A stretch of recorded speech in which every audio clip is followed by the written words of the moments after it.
Right, Jeff. All you, Jeff.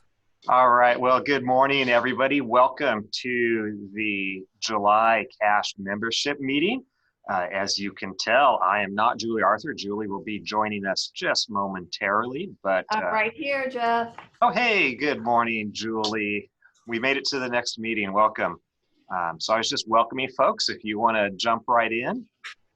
All right. Well, welcome everyone. I'm so glad you're here with us, and I apologize for being a few minutes late. Those Zoom links always seem to disappear on me. So again, if we have any first-time attendees or new members, please go ahead and introduce yourself using the chat box. Type in who you are, what company you're with, and maybe just a little bit about what your company does, or if you're with a school district, that would be great. And also, per the survey results this morning, the board's decision for the fall conference is that we're actually going to move to virtual format for October 13th and 14th. So we're working on a program and marketing material, so stay tuned for more information on that. As we have that, we will share it with you, but that will be our first virtual conference that we've actually done. So kind of exciting about that. Let's go to the next slide. So for your reference, CASH has created a COVID-19 resource page with information from state agencies, webinar and web shop content, news and articles, and more. So if you have a chance, please check out the COVID-19 link, click on it, and see what we've been doing and what's happening. All right, next slide. Great. I see some chat box coming in. I'm going to go through these slides, and at the end, we'll come in and we'll go through those chats and introduce you, I think.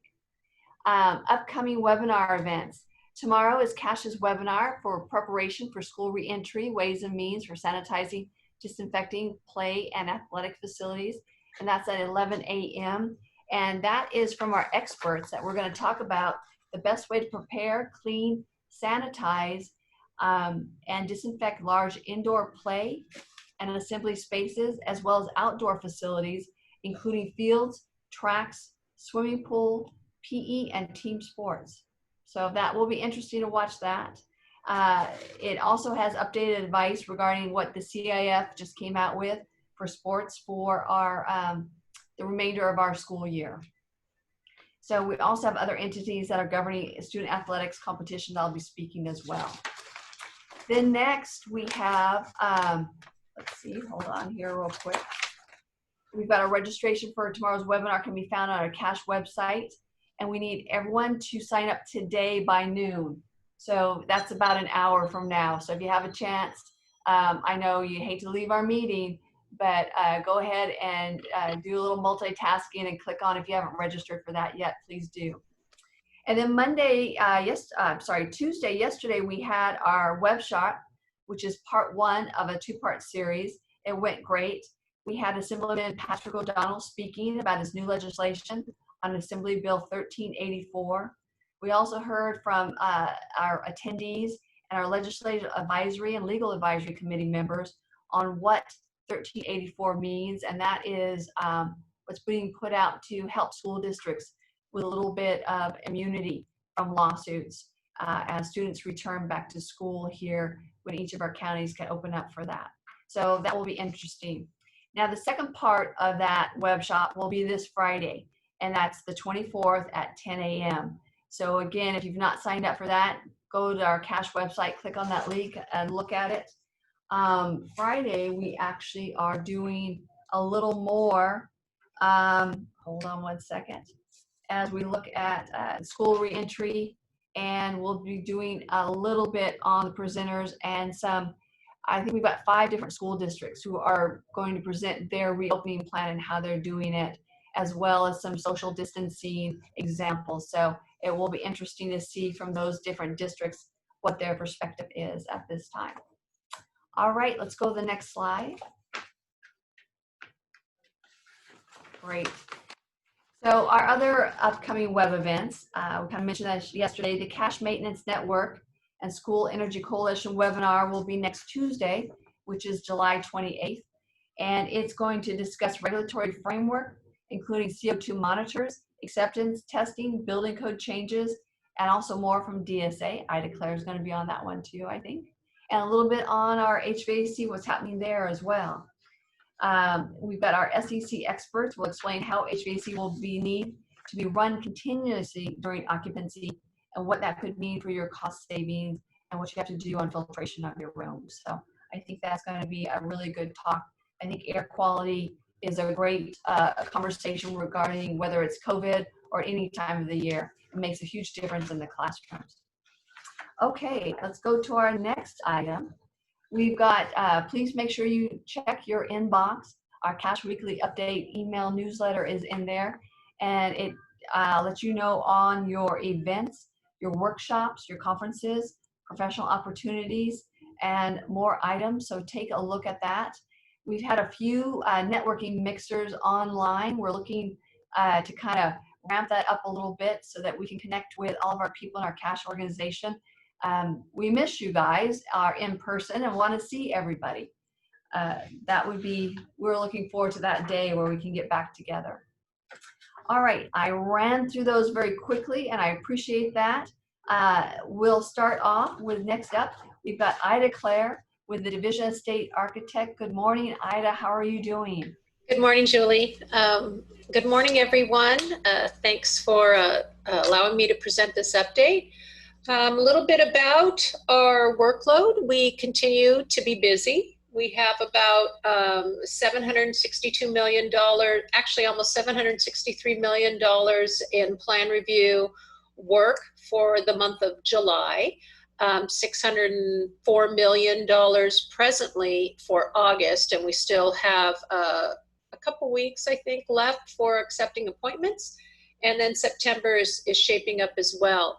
We continue to be busy. It's very important, however, for us to manage our workload, that if there's any change after you've made an appointment and you don't think you're going to submit, to let us know as soon as possible, because we schedule accordingly. And so we want to make sure. We have noticed that the churn report, essentially, that we're talking about actual projects that actually come in after the appointments have been made, have actually, the number of projects that don't come in has increased a little bit. And so we don't know if that's a trend. COVID has really put an interesting spin on all our data. And so if you know that you are, even though you've registered, if you know that you're planning on not submitting, we would appreciate knowing prior to the date arriving so that we can schedule accordingly.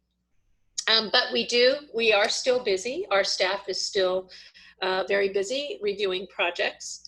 A little bit about our COVID update. We have our bulletin out, which is 20.01, and we update that accordingly. There will be another update coming addressing temporary facilities that are not on school campuses. In other words, either leasing facilities that are not school facilities. That is not permitted under the Field Act. But there are some exceptions that are there, but they're pretty limited. So if you are looking at addressing your staffing or your school student issues by student attendance issues and COVID issues by leasing outside facilities outside your campus, we encourage you to call us and have that discussion with us, because under the Field Act, that's not necessarily permitted. So we will be providing an update to that bulletin. A little bit about our sustainability cohort. We met again last month. It's been, that was a lot on indoor air quality. I will be sharing more of that, as Julie said, next week at the CASH webinar. But again, this cohort is moving along successfully. School districts are engaged, and we're still really excited about it. We'd like to know a little bit about the projections you have, and I don't know if anyone who's actually able to speak on the webinar can share with us any kind of, or either in the chat box as well, your projections for your district and the projections of the construction climate when it comes to school facilities in COVID. If you're willing to share and you're able to share, let us know. We know that COVID has kind of thrown a wrench into things, and so we are curious as to how our future workload is looking.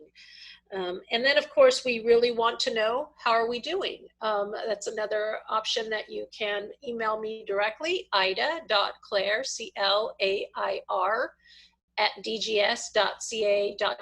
I'll put my email in the chat box. Let us know how DSA is doing for you. We are all teleworking, and we are trying to keep up with our metrics in getting the plan reviews out to you. Our policies and procedures have changed a little bit because we are all teleworking, but we are constantly looking at how we can always improve our services. And so I'd really like to have that feedback from you if you're experiencing any difficulty getting a hold of staff or having your project cleared. Please know that you can always call or email me, and I'll put that information in the chat box. Other than that, again, if you want to share, you can also send me an email to share about what you think your workload's like. I am interested in knowing, but other than that, that's my update. And if there's any questions, you're welcome to put them in the chat box and I can try to answer them. Great, thank you, Ida. Hey, Ida, a couple oh, by the way, just letting you know, I'll be in about 8 months with 6 modernization. So just save Awesome. me a page there on that. Also, I've been getting, I'm sure as every other school district has, tons of emails about instant shade canopies and things like that coming in and trying to help support outdoor environments for our students. How quickly, I mean, we all know our shade canopies need DSA approval before they go in. How quickly are those being turned around? Is that a possibility? Or, and I want all the districts and county offices of ed to know on here that anything overhead. Yes. So we've actually worked on this week just some general guidance on shade structures, but we encourage you, COVID projects, especially related to shade structures, because we know those are the temporary facilities on campuses that will address your needs the most quickly. So we have prioritized those projects. We encourage you to contact the regional manager of the office or the structural safety supervisor, and they will prioritize those. Many of those can usually occur over the counter. And so our over the counter is a virtual counter right now. So they are prioritized. So we will address those as soon as possible so that you guys can address your staffing needs as you need for your students. Yeah, I know that in certain areas, they're really viable, and it'd be, you know, to help, especially with getting kids outside. We know they need the physical activity. We know they need protection from the sun. We know we need to make alternative learning environments with what's going on. And it's just one of those, we want to make sure everyone realizes that DSA approval is required. Yes, for all of that. we still want to be very cognizant of student safety. I mean, I know that everything you're doing is in regard to student safety for their health and well-being, but there are, you know, we are subject to, unfortunately, catastrophes can happen at any time. And so we don't want to jeopardize the safety of their students in the facilities where they exist. And that includes temporary structures. I mean, wind can pretty much wreak havoc on a temporary structure. And while those structures are in place right now where perhaps there's less of a concern, their use may extend into September, October, November, where other elements, right, can affect them. And so we want to make sure that those items are addressed now so you don't have to worry about them later. So yes, it is very important that you contact the regional manager. And again, like I said, we have prioritized these projects, and many of them can be addressed very quickly. That's great. It's also to think about too, is when our students re-enter our school sites, we know, at least in our district, in order to keep the hand washing stations, we'll probably limit the entry. And I know that may cause a line, but still we're going to have to, you know, make sure that whatever we do falls in. I know a couple schools have talked about pop-ups, and I've just had to say no. Yeah, and it's important to understand that our bulletin does address approved shade structures, and they can be erected rather quickly. And I think it's important. I know that a lot of the learning environments may be taken outdoors because it's safer to address the COVID outdoors, especially while the weather's nice in some areas. And so we know that that's, you know, that we are sensitive to the fact that you need those facilities. And so we have prioritized that approval. And if you run into any issues, again, I will write my email and phone number in the chat, and you guys can reach out to me. Super. I appreciate that. The only other question I see here on the chat is how many districts are participating in the sustainability cohort? 57. Wow, that's awesome. 57, as small as 100 students to the largest school district, which is LA Unified. So we have quite a range. And Wow. we're trying to cater the content so that it can be addressed and scaled. Okay, super, super. All right, Ida, thank you. We'll send anything to you via email on that. So then next up, let's go with our California Department of Education. Fred Yeager, I see you're in the chat box as well. Yes, I am here. So, well, good morning. Have a couple things to go over. So first, green ribbon. So the application forms are now being accepted for the next year's U.S. Department of Ed Green Ribbon. So you can go to our homepage, our Green Ribbons page at Green Ribbon Schools at cde.ca.gov, or connect with George Garcia, one of our field reps, who's also on the Zoom. So you can chat him up here if you want some more information on that. So we'll start mailing out the applications here in the next few weeks with a deadline of November 2nd. So always a great program to kind of highlight the efforts of your community, students, teachers, and sustainability. So so all site reviews will now be done virtually due to COVID, and we've been doing a lot of Zoom and other things, and districts are asking for site reviews, and we're only going to be able to do them virtually. And sort of a new thing for us. We've done some in the past in unique situations, but that's going to be now the norm. And so we realize each situation is different. So as you need a site review, initial site review, contact your field rep, and they'll work out some of the details about how we're going to do this and what information may be needed or questions that can be answered ahead of time. But you know, this is new to us, so we're kind of figuring it out along the way. So we'll stumble down that road with you.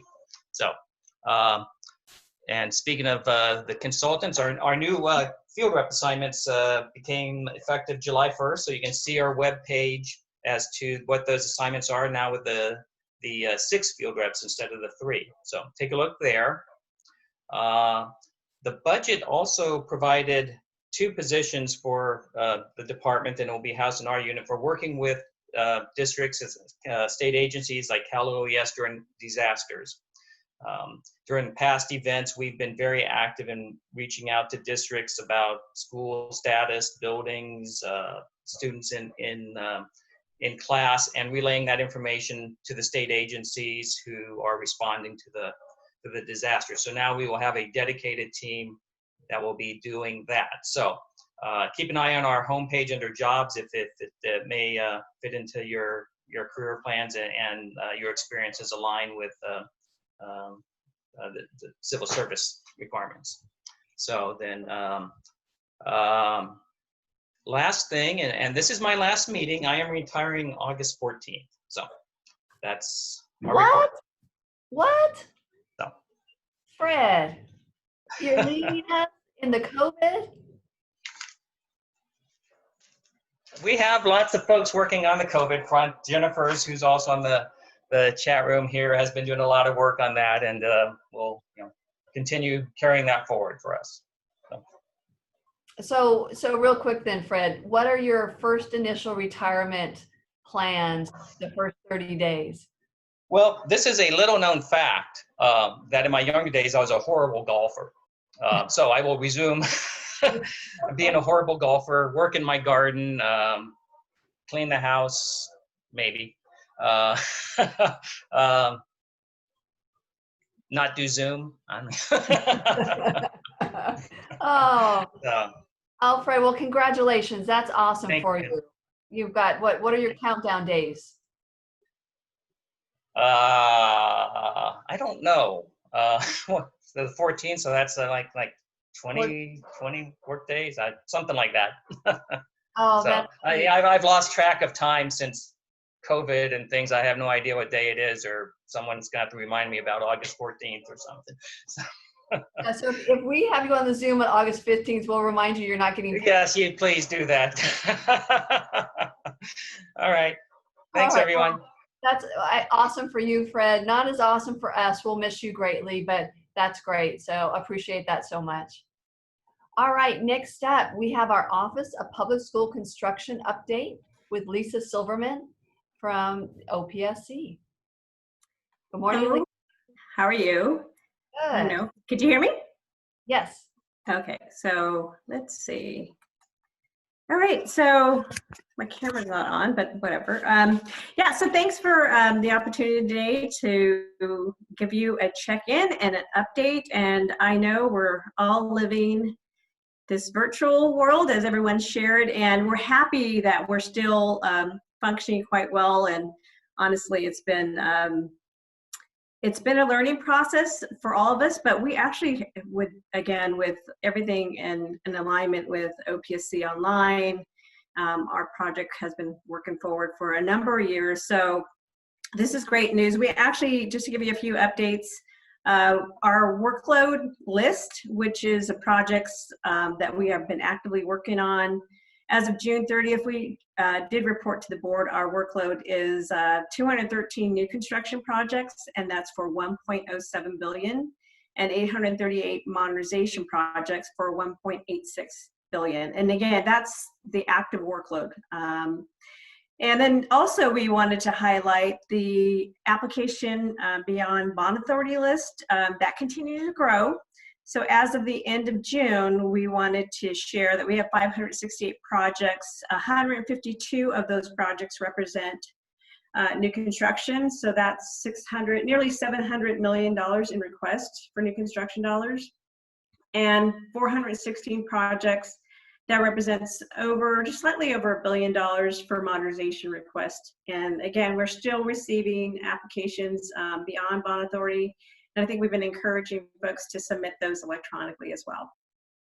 And I know, like, everyone is on the very rapid pace of teleworking, and we've been doing that for a number of months. So I believe it was since the middle of March. So again, we have a 97.6 telework rate, which is great. And then, like most of us, I have a soft phone, so and a number of my staff have implemented soft phone status. So what does that mean? That means if you call our desk line, our computer will actually ring. So our phones, our devices, so we are not missing any calls, which is great.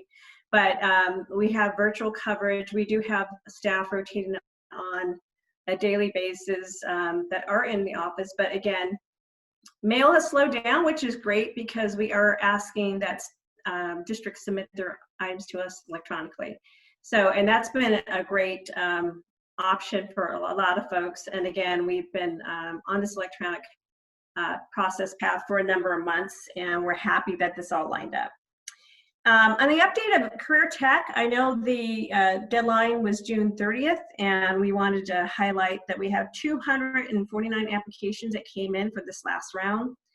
And we have $427 million that represents a dollar value for those 249 projects. So we're actively reviewing those projects with the high score. Again, we'll be providing some updates as far as our processing timeline goals. Since we did have a big batch, we anticipate September at bringing those applications forward. And so it's not $250 million. We actually have slightly over $250 million. So again, we're excited about bringing that forward to the September board.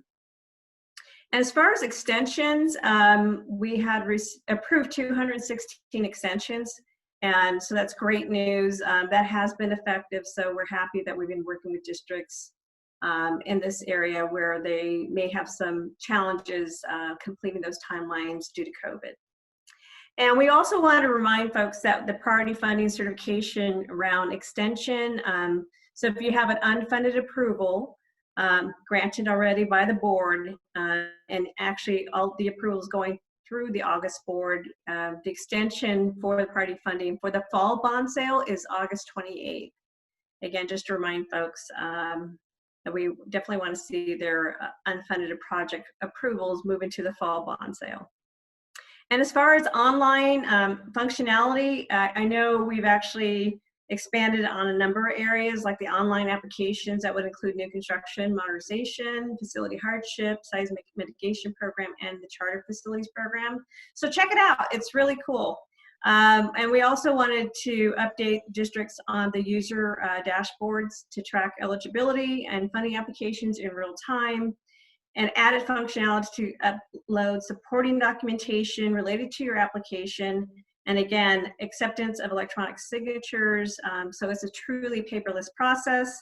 And that's huge for us because I know over the years, and as we are still working over the existing workload, a lot of that has been a paper-driven process. So we're happy that we've actually gone green in a number of ways. So please do what you can to be green, and also less paper in the mail, and let's submit this stuff electronically to us. So we're happy to review it in that manner. And again, added functionality to track each version of the application submitted, comparing grants. You can actually do it on side-by-side, which is actually really very cool. And then we added the grants applicator calculator, to view potential project funding. That's also online, and an improved wizard navigation for horizontal to vertical orientation. Again, better user experience and usability, and improved self-service to school districts profile related to the user profile and management and school site information. Again, I know this is a lot of information, and we went live July 3rd, or excuse me, July 6th. We're actually looking forward to putting together a webinar. So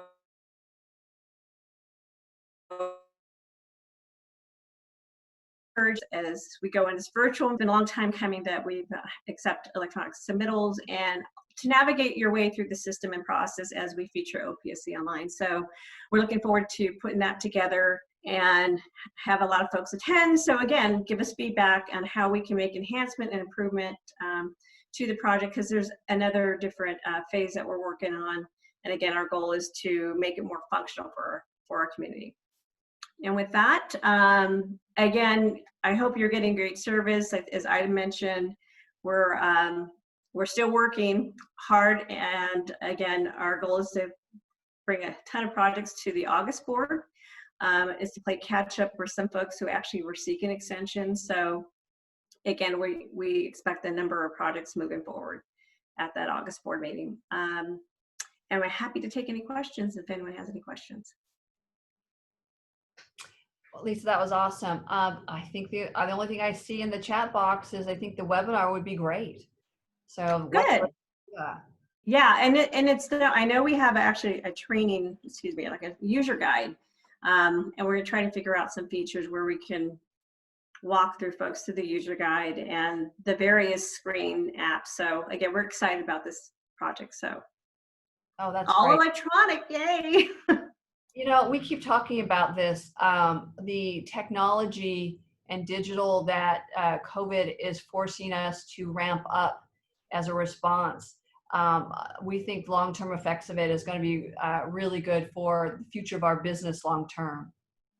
Yeah, exactly. And, you know, honestly, this has been a project since I walked through OPSC a number of years ago, and we talked about the electronic features and processing, and it was just all the stars and the moon had to line up a number of years ago. And so I would say this is something we've been working hard and fast on, but the actual project itself probably started about 2.5 years ago, 3 years ago. So again, moving forward, even though, you know, our existing program may have limited bond authority, but again, we wanted to plan for the future as well. So more to come. That's great. And because that makes me think more bonds in the future, more state bonds, right? We're working hard. So we just want to create a platform. So, you know, if we do have that next opportunity, it's already plug in. So think of it that way. Yeah. That's good planning. Excellent. Yeah. All right. Okay. Next up, we've got our cash legislative, regulatory, and maintenance network updates. We've got Rebecca Curley and Nancy Chairs Espinosa providing an update on the current legislative regulatory issues. And I think they're going to cover, I don't see Ian, so I think they're going to cover the maintenance network update as well, correct? Yes, we are. Rebecca's going to cover that, and she's up first. Great. All right, good morning, everyone. It's exciting to see some of you and to have the opportunity to talk to you. Julie, you were very polite. I would actually like to decline Fred's retirement because he's been such an incredible asset to schools in California at CDE, and we just tremendously appreciate his leadership and everything that he's done for us over the years. I wanted to start actually with a CDE related item, which is the question of Williams inspections. These are the inspections that your County Office of Education do for facilities within their county. We have received guidance from CDE. They've posted it on their website, an FAQ related to the Williams issues. And in particular, there's some guidance there on the inspections themselves. So CDE is encouraging the use of their guidebook for safe reopening of California's public schools when conducting the inspections. The inspections are still required even in this COVID-19 world, though there have been some allowances. For example, these inspections can happen without students present. And the CDE is also encouraging but not requiring county offices to review facilities for compliance with COVID-19 requirements or guidance. So just know that those are still in the works. And please check out that guidance if you need more information, or send me an email and I'm happy to point you in the right direction. Another thing that we wanted to talk a little bit about is the legislature and what's happening there. And I've got an example of an interesting bill that Julie mentioned at the top of the webinar, the meeting. We did talk about this in detail at yesterday's web shop, but I did want to make sure that this group was also aware of AB 1384, which is authored by Assemblymember O'Donnell. The legislature is gearing up to come back to Sacramento to reconvene after their summer recess. It was longer than they had anticipated given an outbreak of COVID infections in the state capital. So they stayed in recess longer to give the opportunity to deep clean and to quarantine some of the staff. It wasn't a large outbreak, but it was concerning enough that it occurred during the budget deliberations at the end of June, and a handful of legislators did end up contracting the virus. So they've been in recess longer than planned. They have, they're planning to work until August 31st when they return next week. August 31st is a constitutional deadline to adopt bills for the legislature, and then those bills go to the governor, and he has until September 30th to sign or veto bills. That August 31st date is constitutional, but there are other deadlines within the next month that the legislature can shift, deadlines related to when policy committees need to hear bills, or kind of how they're administering their business. There is an opportunity for the legislature to continue work after the August 31st deadline. There are a couple ways they can do this. For example, the governor could call a special session of the legislature and bring them back to deal with a specific topic. We did see that happen during the Great Recession a number of times as they were working on economic recovery. But really the window right now is going to be really short, really tight, about a month to finish up work. And we expect that we'll probably see a whittling down of the bills that have passed from one house to the second. One bill, AB 1384, that could affect our members is intending to ensure that schools do not face costly legal battles related to COVID-19. And any defense of these claims would be at a hit to the general fund of our school districts who, we all know we're cash strapped and are looking at meeting additional health and safety needs for students with constrained budgets right now. So this is something that's really important to try and provide some limited liability protection against COVID-19 lawsuits. The bill is specific to K-12. There are some other bills moving through the legislature that look beyond K-12, but Assemblymember O'Donnell's bill is focused on K-12. And it also requires LEAs to establish policies and procedures for operating their programs and facilities that are consistent with federal, state, and local and regulatory requirements, and also take into account other guidance from those same entities. So once you adopt those policies, school districts would be exempt from monetary liability and damages for injuries related to COVID-19 or any condition that is in existence because of the pandemic, or acts or omissions by LEAs, their officers, their employees in response to the pandemic. It doesn't change anything about workers' compensation for LEA employees, and it does not provide liability protection for gross negligence or for reckless, intentional, or willful and wanton misconduct. The status of the bill, this bill has not actually yet been heard in any policy committee, so the policy debate has not happened yet. It's what we call gut and amend, where a bill that is moving through the legislative process is on a totally different issue, is wiped of that content, and a new policy proposal is put into that bill. So that's the tool that Assemblymember O'Donnell used, because there was no way to anticipate the need for this back in February during the time when members are introducing their bill proposals. It will be heard by the Senate Judiciary Committee, or it needs to be heard by the Senate Judiciary Committee in order to move through the process. We don't yet know if it will be scheduled for that, but we are watching this closely and keeping in contact with Assemblymember O'Donnell. There are a number of organizations in support, education management groups like CASBO, CSBA, and AXA, the California Association of Joint Powers Authorities, the Schools Excess Liability Fund, and a number of individual school districts and county offices.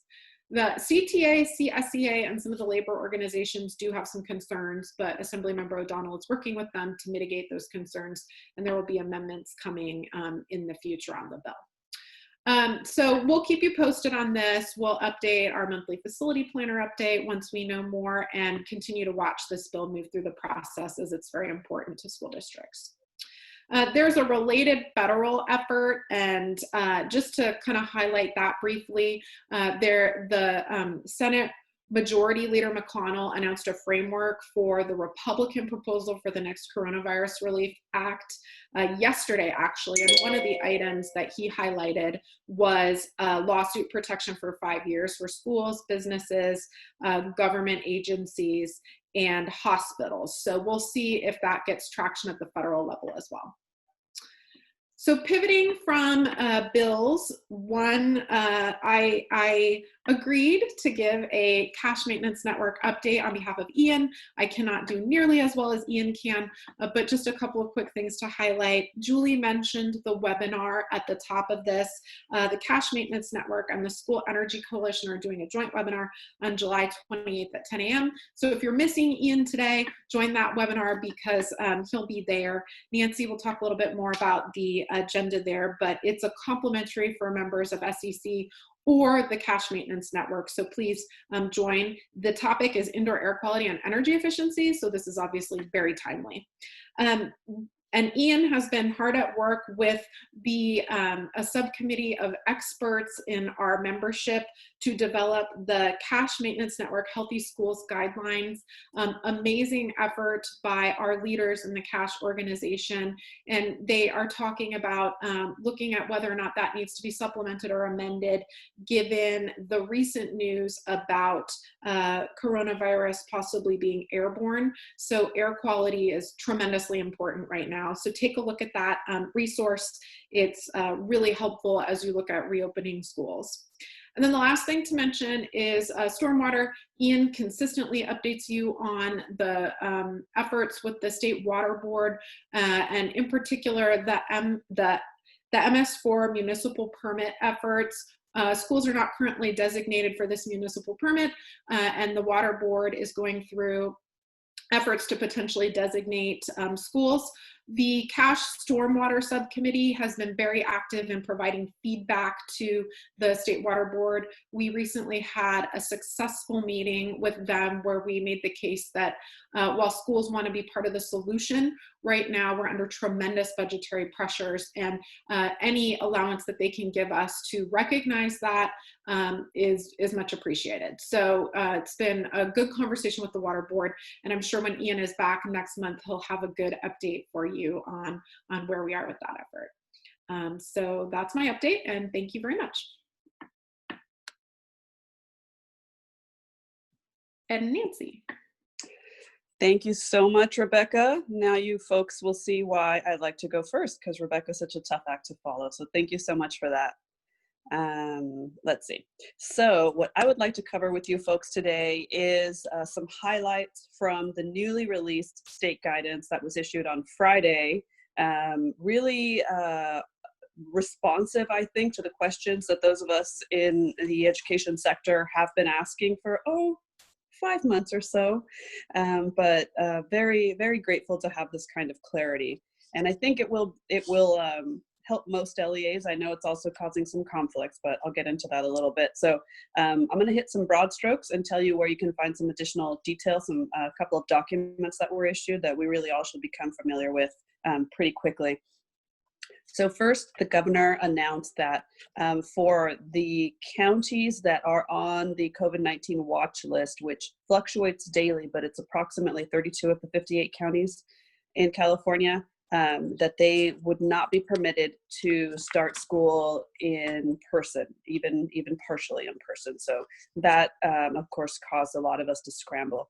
But the broad strokes of the California pandemic plan are that safe in-school instruction will be available when the local health data dictates it. So specifically, school could reopen when a county is off the monitoring list for 14 consecutive days, and schools that don't meet that requirement must start the year in distance learning mode.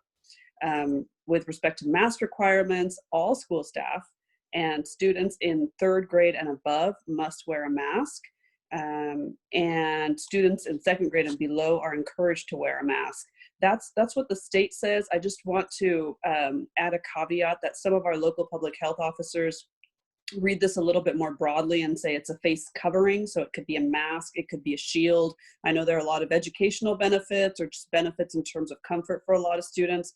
So I would assume that this still means it's a mask or some other face covering. With respect to physical distancing, they really try to, I think, adapt to working in a world with children. So the physical distancing requirement is a firm 6 feet for all of the adults. So adults must stay 6 feet away from each other, and they must try to stay 6 feet away from students. Definitely a challenge there.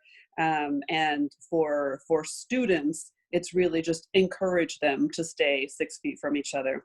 They would require symptom checks, hand washing stations, sanitation and disinfecting, specific quarantine protocols. All of that, a lot of that is beyond what a lot of LEAs had planned on doing in their reopening plans. So some of our districts were going with something called passive symptom checks, which basically means employees and students must take their own temperatures before they go to school. But what this guidance is saying is that our schools actually actively have to take part in that. And there are, of course, a lot of questions about how to do that. I was speaking with some of you recently about, does that mean that you take their temperature before they get on the bus, or you have to do it when they get to school? What if the parent has left the student at the bus stop, things of that nature. So none of this, of course, alleviates us from answering some really complicated questions. The governor also spoke to regular testing and dedicated contact tracing, which is ambitious, absolutely necessary, and much appreciated. So as many of us know, we need virus levels to be below a certain threshold, and we need to know that the testing and tracing will be available and timely when we need it. And in most places it has not been. So the governor is saying that he's going to shift some state resources, and it sounds like he implied the counties would have to dedicate some of their resources to working directly with school districts. I've heard some of those county health officers already talk about how their resources were stretched thin. They couldn't provide the services that they wanted to cities, for example. So a lot of questions about how this will be achieved, but I take it as a goal. Let's see. And the governor also discussed the need to ensure that distance learning is rigorous. And I know many of us learned from our experiences in the spring that there are lots of things we can and should do to improve the quality of instruction.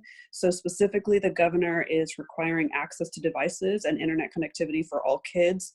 It's going to be interesting how we do that in parts of the state where internet connectivity is really just not a possibility. So we'll see how we work around that.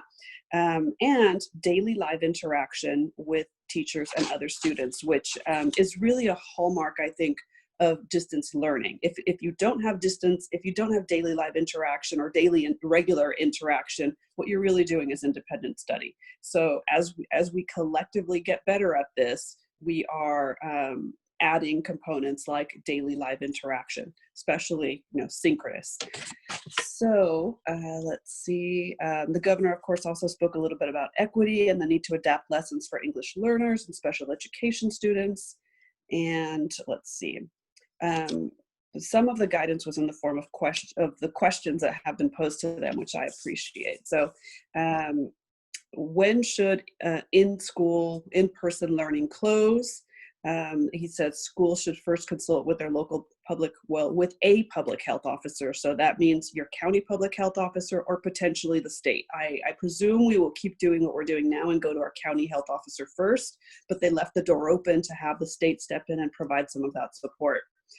A specific classroom cohort goes home when there is one confirmed case of COVID-19. And there are some other documents that tell us more specifically what to do before that case is confirmed, and I'll get to that. That's mandated closure for that one classroom, meaning those kids in that classroom and that cohort would have to go to distance learning. A school has to go home when multiple cohorts have cases, or if 5% of the school is positive. And that's, again, that's a mandate, that's not guidance. And a district would have to go to full distance learning if 25% of their schools are closed within a 14-day period. Again, a mandate, all three of those. Let's see, the governor also reminded all LEAs to be mindful of those students who can fall in the cracks, right? So homeless, foster, English learners, special education, and he cited the $5.3 billion in the state budget intended to mitigate learning loss and to prioritize equity. He specifically said that these funds can be used for acquiring personal protective equipment and to improve connectivity. Let's see. So 2 new resources, which I really appreciate. First, and I'm going to be specific about what's mandated and what's guidance, because I think those are getting really murky. So new mandated criteria. The California Department of Public Health also on Friday released a 5-page memo titled COVID-19 and Reopening In-Person Learning, a framework for K-12 schools in California 2020-2021 school year. It's a mouthful. It provides some clear responses that I think we've been lacking to a lot of important questions, like what are the in-person reopening criteria, which I just went over. Who should be tested and how often? And that's an area you're going to want to spend a lot of time with. It says things like what they really want is upon reopening, or really prior to reopening, all site staff have to be tested, and they recommend that you test half of them 1 month, half of them the next month, and continue to do that throughout the school year. Let's see, what measures should be taken when a student, a teacher, or a staff member has symptoms, is in contact with someone who is infected or is diagnosed with COVID-19, and there are very specific protocols for that. And of course, the criteria, we've been asking for the criteria for actually closing the school. And you can access that on the CASH COVID-19 website, or if you look at the CASH alert that we sent out on Friday. Second important document I want to highlight for you is the revised guidance. This is part of the series that the California Department of Public Health and the California Occupational Safety Health Administration, CalOSHA, have been issuing for different industry sectors. So this is a revision of the guidance for the education industry sector. And it covers some really important topics such as intensifying cleaning, disinfecting, ventilation, all things that are already on our radar, but it's really providing greater specificity about what their expectations are. Implementing distancing inside and outside the classroom. Julie and I think some others mentioned about many of us are exploring outdoor classrooms, so there's some guidance there.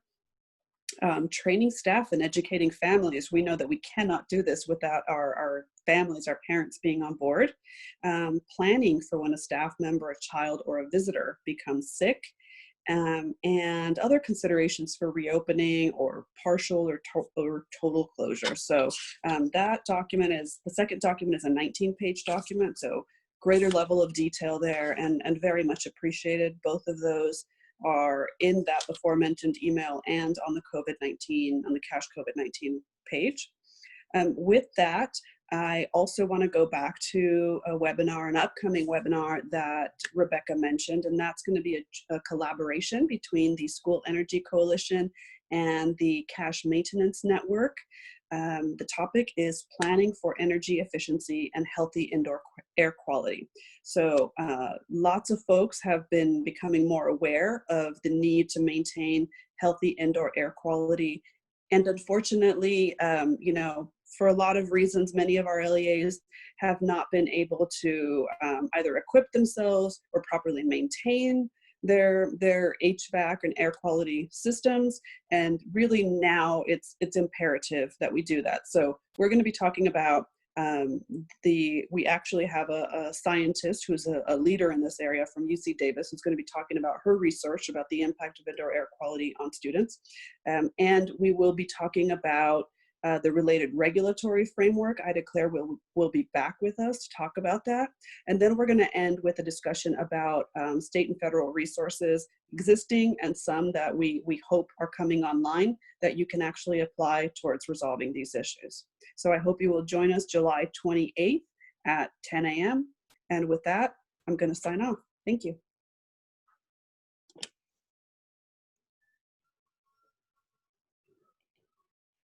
All right, thank you so much, Nancy. And just as a quick little note, Rebecca Curley has put in the chat box the link on the Williams FAQ and guidance. So if you have a chance, go ahead and go in there and take a look at that. Also letting you know that CASH will be putting up on its website a draft letter of support for AB 1384 that districts, kind of offices of ed and vendors may want to send your local assembly people and senators to let them know that we're in support of 1384, which will be a big help. And I do see a question in the chat box for Nancy. So Nancy, if I could get you to unmute, maybe come back on. The question is, are there any other forms of testing other than temperature checks when students arrive on campus? Not all positive COVID cases get a temperature. So I don't see Nancy hopping back. Nancy, are you hopping back on? All I'm right. sorry. Could you repeat that question, Julie? I apologize. Not a problem. It says, are there any other forms of testing other than temperature checks when students arrive on campus? Reason being, not all positive COVID cases get a temperature.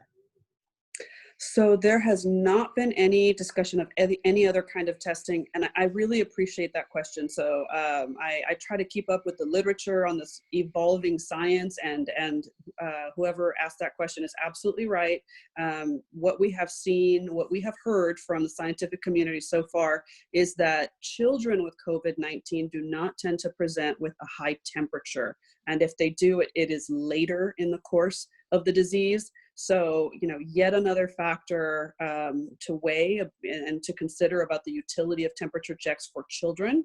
But no, there are no other types of screenings that are being discussed at this time other than a temperature check. Okay. And Nancy, were you everything on School Energy Coalition update? School Energy Coalition, yes. We continue to work with the California Public Utilities Coalition on some of the issues that I mentioned last time. So to get additional funding, move really from one pot to another in the self-generation incentive program, to get it to where more schools can access it. And let's see, we are continuing to work on the federal issues. I don't know if Dave's going to join us, so I don't want to overstep, but some infrastructure money that is on the horizon, and we hope that there is some funding for resilience that we can apply to some of the issues that SEC follows. Quick update on Assemblymember Ting's AB 101, which we were hoping was an avenue to provide some bond funding, not GO bond, but blanking on it, Dave will correct me, revenue bond funding towards solar and storage projects.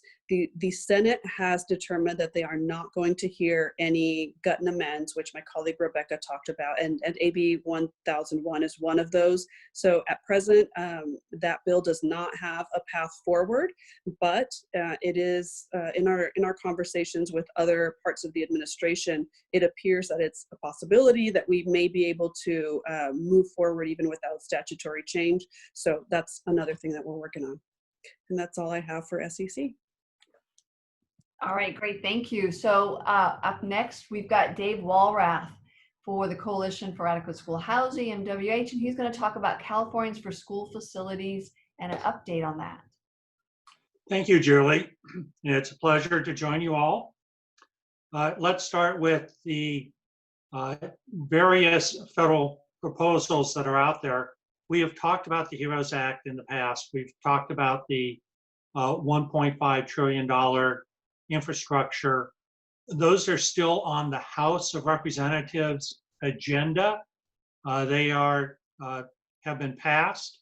The Senate has not taken them up. The Senate is beginning its process of doing infrastructure and the next, stimulus bill. Right now, the Senate majority is working with the White House, trying to reach an agreement on what ought to be in that bill. Once they have an agreement among themselves, then they can start negotiating with the House. It looks at this time that it's unlikely that an agreement will be reached by the end of July, which is essentially in about 8 days. But they have time into the first week of August in order to reach an agreement. So first week of August is looking more probable. The Senate Majority Leader, Mitch McConnell, did comment that they are proposing $105 billion for schools. What all would be in that? Meaning, is there a split between post-secondary and K-12? If so, what is that split? What would the funds be available for? What are any strings? But to give you a general sense, federal funding for education, K-12, schools in California generally receive around 11 to 12% of that national total. So that'll give you a rule of thumb as these negotiations complete, first on the White House Senate majority, and then between that faction and the House of Representatives. So we are still on track. We are still on track on the infrastructure piece. More by the time we have the next meeting. So quick, brief summary. On the bills regarding AB 1001 and AB 841 dealing with indoor air quality, clean drinking water, those are both gut amends. And as Nancy and Rebecca said, because of that, the Senate might not and probably will not hear them. There is another avenue, and that is budget trailer bill. If these are part of the legislature's recovery proposal, recovery package, then they would go forward as a budget trailer bill and probably with different numbers. But the topic is still under consideration. As Nancy said, there are different pathways where these programs could potentially be funded, even if they do not go through the normal statutory bill committee process. So with that, thank you very much. More soon.